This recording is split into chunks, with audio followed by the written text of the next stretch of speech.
भारत का वह बल्लेबाज जिसे किसी भी गेंदबाज का कभी भी नहीं रहा कोई खौफ। 3 तिहरे शतक लगाने वाले विश्व के इकलौते बल्लेबाज, जो मैच की पहली गेंद पर लगाता था बाउंड्री और जो छक्का लगाकर पूरा करता था अपना शतक, जो पाकिस्तान के गेंदबाजों की निकाल देता था हेकड़ी। दोस्तों, कहा जाता है डर के आगे जीत है, लेकिन हारने का डर और जीत की उम्मीद सब इसी के बीच का खेल है।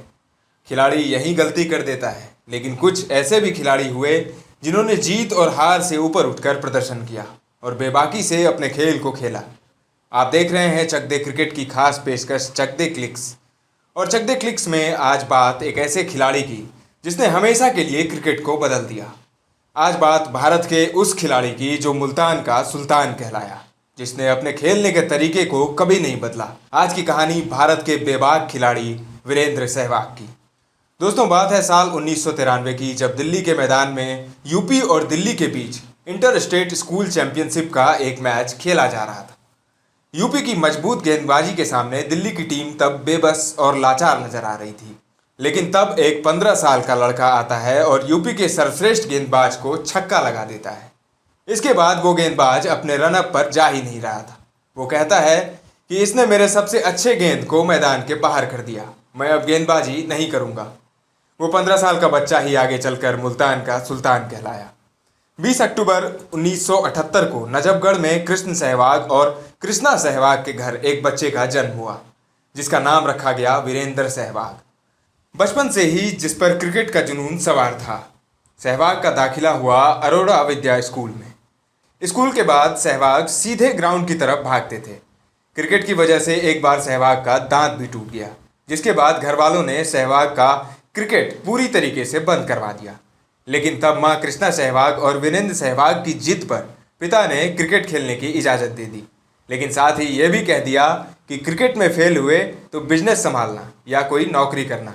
स्थानीय क्लब कोच शशि कले के कहने पर सहवाग ने अपना दाखिला government senior secondary school Vikaspuri में करवाया, जहां उनकी मुलाकात हुई नेशनल स्कूल नेशनल्स के सेलेक्टर और कोच अमरनाथ शर्मा से। सहवाग को 3 दिनों के लंबे इंतजार के बाद बल्लेबाजी करने का मौका मिला, लेकिन 4 गेंद खेलने के बाद कोच अमरनाथ ने सहवाग को बाहर बुला लिया। सहवाग ने सहमे आवाज में पूछा कि आपने सिर्फ 4 गेंदों के बाद मुझे क्यों बुला लिया। इस पर कोच ने सहवाग के कंधे पर हाथ रखते हुए कहा, पहले 3 दिन मैंने तुम्हारे धैर्य को देखा और चौथे दिन जो तुमने 4 गेंदें खेली, वैसी बेबाकी और बेहतरीन ढंग से एकेडमी में कोई नहीं खेल सकता। इसके बाद सहवाग ने कोच अमरनाथ के सानिध्य में अपनी आक्रामकता पर ध्यान दिया। सहवाग अपने बल्ले में रेत का थैला बांधकर उतरते थे और कुछ ही दिनों में इसका असर सहवाग के शॉट में दिखने लगा। सहवाग के बैट फ्लो और ताकत में अभूतपूर्व सुधार हुआ। फिर सहवाग ने आगे की पढ़ाई और क्रिकेट को देखते हुए अपना एडमिशन जामिया मिलिया इस्लामिया यूनिवर्सिटी में कराया, जहां यूनिवर्सिटी कोच के कहने पर सहवाग ने मद्रास क्लब के लिए खेलना शुरू कर दिया। लेकिन सहवाग अंडर 19 ट्रायल्स में चयनकर्ताओं को प्रभावित करने में नाकाम रहे थे। ये वो दौर था जब सहवाग के दिमाग में क्रिकेट छोड़ नौकरी ढूंढने की बात चलने लगी। असफलताओं के उस दौर में मद्रास क्लब के कोच सतीश शर्मा ने दिल्ली स्टेट अंडर 19 11 बनाम जामिया 11 मैच रखा और सहवाग से कहा कि ये पहला और आखिरी मौका है आपके लिए। उस मैच में सहवाग ने 150 रनों की पारी खेली और अपनी पारी में उन्होंने 17 छक्के लगाए। इस पारी के बाद सहवाग का चयन दिल्ली की अंडर 19 स्टेट टीम में हो गया। उस वक्त वर्ल्ड कप के लिए भी भारत की अंडर 19 टीम का चयन हो रहा था। उसी दौरान सहवाग ने नॉर्थ जोन के खिलाफ खेलते हुए 35 गेंदों में 75 रनों की तूफानी पारी खेली। इसके बाद दक्षिण अफ्रीका में होने वाले साल 1998 में अंडर 19 वर्ल्ड कप के लिए सहवाग का चयन भारतीय टीम में हो गया। उस समय अंडर 19 टीम के कोच श्रीकांत ने सहवाग से कहा था, किसी को आपकी तरह बल्लेबाजी करते देखा है तो वो हैं सर विवियन रिचर्ड्स। दक्षिण अफ्रीका से लौटने के बाद दिल्ली की रणजी टीम और फिर नॉर्थ जोन के लिए सहवाग का चयन हो गया। 1998-99 सत्र वीरेंद्र सहवाग के नाम रहा। उस साल दलीप ट्रॉफी में साउथ जोन के विरुद्ध सहवाग की 274 रनों की पारी ने पूरी दुनिया का ध्यान उनकी तरफ खींचा।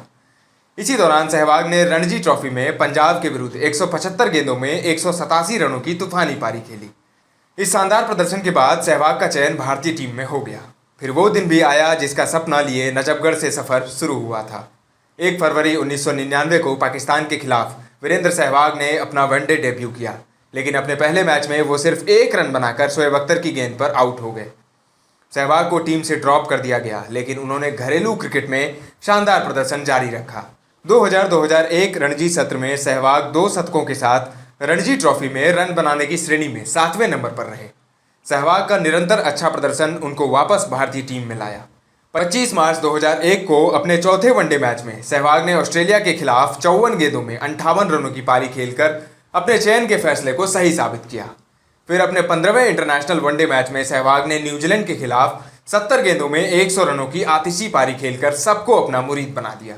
इसी साल सहवाग ने 3 नवंबर को दक्षिण अफ्रीका के खिलाफ अपना टेस्ट डेब्यू किया। अपने पहले ही इंटरनेशनल टेस्ट मैच में सहवाग ने अफ्रीकी सरजमी पर 105 रनों की पारी खेल डाली। अफ्रीका में अफ्रीकी वर्ल्ड क्लास गेंदबाजों के खिलाफ शतक ठोककर सहवाग ने बता दिया कि वो किस दर्जे के खिलाड़ी हैं। अपने इंटरनेशनल क्रिकेट के शुरुआत में सहवाग मिडिल ऑर्डर में बल्लेबाजी किया करते थे, लेकिन कप्तान सौरव गांगुली ने उनसे ओपनिंग कराना शुरू कर दिया। इसके बाद फिर सहवाग ने पीछे मुड़कर नहीं देखा। सहवाग वनडे क्रिकेट में शुरुआत में यानी पावर प्ले में तेजी से रन बनाते थे, जिससे उनके साथ बल्लेबाजी कर रहे सचिन तेंदुलकर पर दबाव कम हो जाता था।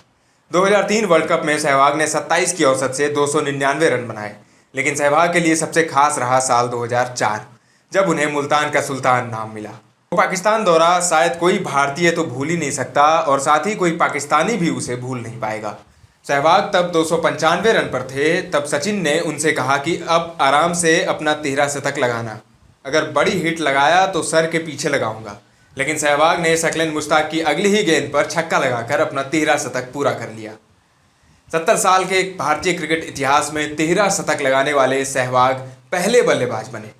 उस पारी को याद करते हुए सौरव गांगुली ने कहा था, वो एक जुआरी है, एक ऐसा खिलाड़ी जो जोखिम लेना पसंद करता है। उसके बाद सहवाग ने किसी गेंदबाजी लाइनअप की परवाह नहीं की। अपनी बेखौफ बल्लेबाजी से उन्होंने गेंदबाजों और विरोधी कप्तानों को खौफ में ला दिया। चाहे कोई भी टीम हो, सहवाग को जल्दी आउट करना सबकी चिंता रहती थी। सहवाग ने 26 दिसंबर 2003 से लेकर 31 जुलाई 2008 तक टेस्ट क्रिकेट में लगातार 11 शतकों को 150 से अधिक स्कोर में बदला। इस दौरान सहवाग ने 2008 में दक्षिण अफ्रीका के विरुद्ध 319 रनों की पारी खेलकर अपना दूसरा 13 शतक जड़ दिया। फिर साल 2009 में श्रीलंका के खिलाफ सहवाग सिर्फ 7 रनों से अपने तीसरे 13 शतक से चूक गए। 293 रनों की यादगार पारी खेलकर सहवाग अपना विकेट गंवा बैठे। इसी साल सहवाग ने वनडे मैच में न्यूजीलैंड के विरुद्ध 75 गेंदों में नाबाद 125 रनों की पारी खेल डाली। सहवाग ने इस मैच में सिर्फ 60 गेंदों में अपना शतक पूरा किया। सहवाग गेंदबाजों के लिए किसी बुरे सपने से कम नहीं थे, क्योंकि शायद ही कोई शॉट हो जो सहवाग के पास नहीं होता था। साल 2011 की शुरुआत में सहवाग बाजू की तकलीफ से जूझ रहे थे और सामने विश्व कप था। तब सहवाग ने टीम मैनेजमेंट, कोच गैरी कैस्टन और कप्तान महेंद्र सिंह धोनी को अपनी परेशानी बताई। सहवाग ने उनसे कहा, बैटिंग कर सकता हूं लेकिन दूर से थ्रो नहीं कर सकता। इस वजह से सहवाग ने पूरे विश्व कप में सर्किल के अंदर ही फील्डिंग की। टीम से मिले साथ के बदले सहवाग ने अपनी बल्लेबाजी से हिसाब चुकता किया। टूर्नामेंट के पहले ही मैच में बांग्लादेश के खिलाफ सहवाग ने 175 रनों की यादगार पारी खेली। सहवाग ने 2011 विश्व कप के पहले 5 मैचों की पहली गेंद पर ही चौका लगाया, जो एक रिकॉर्ड है। सहवाग ने दर्द भरे बाजू के साथ विश्व कप के 8 मैचों में 47.50 की औसत से 380 रन बनाए और भारत को चैंपियन बनाने में अहम योगदान दिया। इसी साल दिसंबर के महीने में वेस्टइंडीज की टीम 5 मैचों की वनडे सीरीज खेलने भारत आई। वीरेंद्र सहवाग भारतीय टीम के कप्तानी कर रहे थे।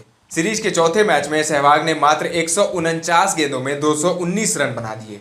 इस तरह सहवाग वनडे इंटरनेशनल क्रिकेट में दोहरा शतक लगाने वाले सचिन के बाद दूसरे खिलाड़ी बने।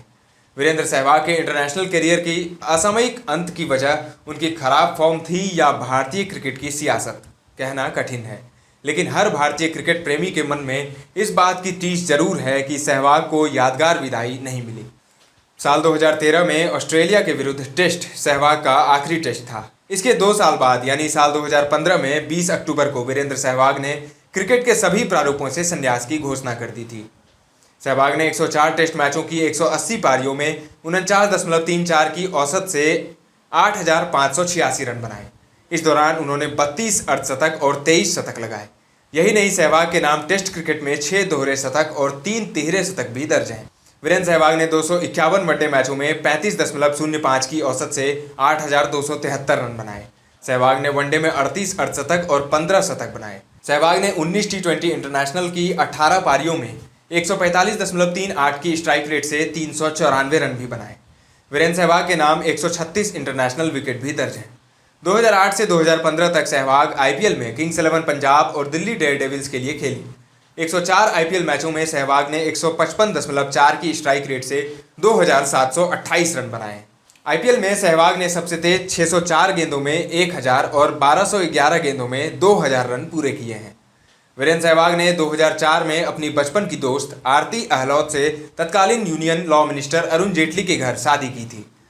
वीरेंद्र सहवाग के बड़े बेटे आर्यवीर का जन्म साल 2007 में हुआ और छोटे बेटे वेदांत का जन्म साल 2010 में हुआ। इसी साल सहवाग को आईसीसी ने test player of the year चुना और इसी साल भारत सरकार ने उन्हें पद्मश्री सम्मान से सम्मानित किया। 2008 और 2009 में उन्हें Wisden cricketer of the year चुना गया। जब वीरेंद्र सहवाग ने अपना दूसरा 13 शतक लगाया था तब हरियाणा सरकार ने उन्हें क्रिकेट एकेडमी खोलने के लिए 23 एकड़ जमीन देने की बात कही, लेकिन सहवाग ने अपने माता पिता के सपनों का ख्याल रखते हुए सहवाग इंटरनेशनल स्कूल हरियाणा के झज्जर में खोला।